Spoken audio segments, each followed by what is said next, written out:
Hi, I'm Claire Tompkins, the Clutter Coach, and this is the Organize Your Life podcast. I am passionate about organizing because it makes my clients' lives so much easier, more relaxed, and with more time to spend the way they want to. That's what organizing is all about, not about being neat or having the right containers.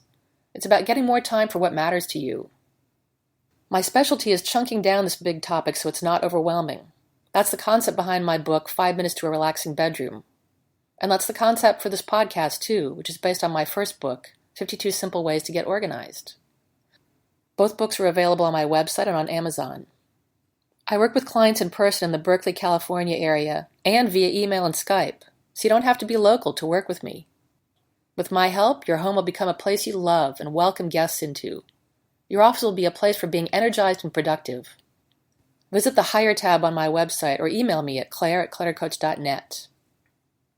In every podcast, I'll lay out a simple organizing concept and tell you why it's important. And I'll include an action step at the end so you can start practicing right away. Okay, here we go. Today's podcast is based on simple way number 31. Make the most of your productive time. Everyone has their own body clock and their energy waxes and wanes through the day. Julie Morgenstern's book, Never Check Email in the Morning, is about using your time productively. For most folks, that's the morning, so it's the worst time to be used up by managing your email inbox. What is your most mentally energetic time of day? Do you know? Some people are at their best after their morning coffee. Others get an energy rush right before lunch. Or maybe you're a late night type.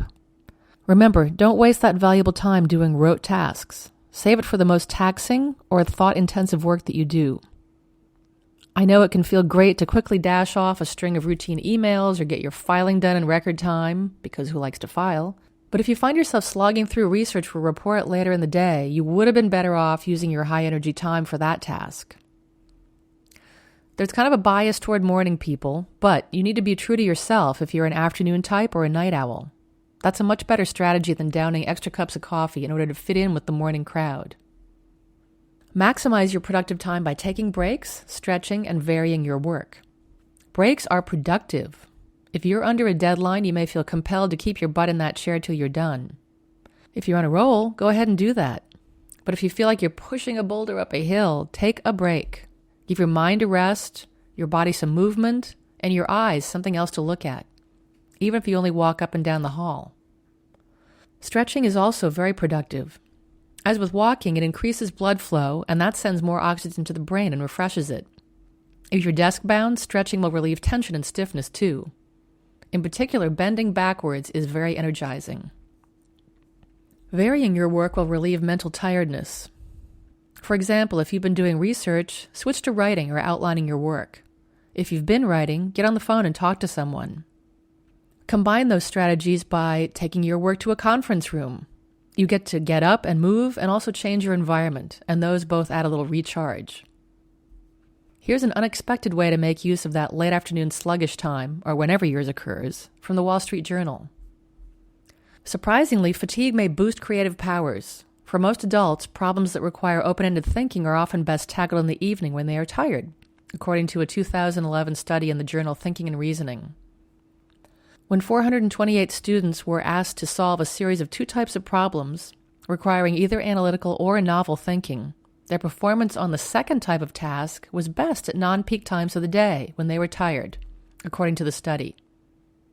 Fatigue, the study said, may allow your mind to wander more freely to explore alternative solutions. I think that's really interesting. It kind of reminds me of how you can get really good ideas when you're in the shower because you're relaxed, there's warm water, you're not really thinking about anything else, and you might be tired too if you shower at night the way I do. From that same article, there's some more interesting research that you can use to modify your energy level. It says that reading Twitter at about 8 or 9 in the morning can start your day on a cheery note.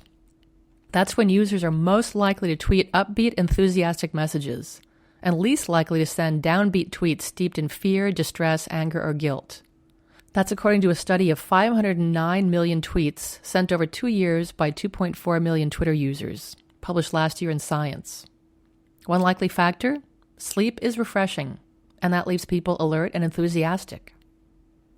Here's what you can do right now. Identify your high energy time. and then make a point of employing it for the mental heavy lifting that you need to do. Hey, thanks for listening.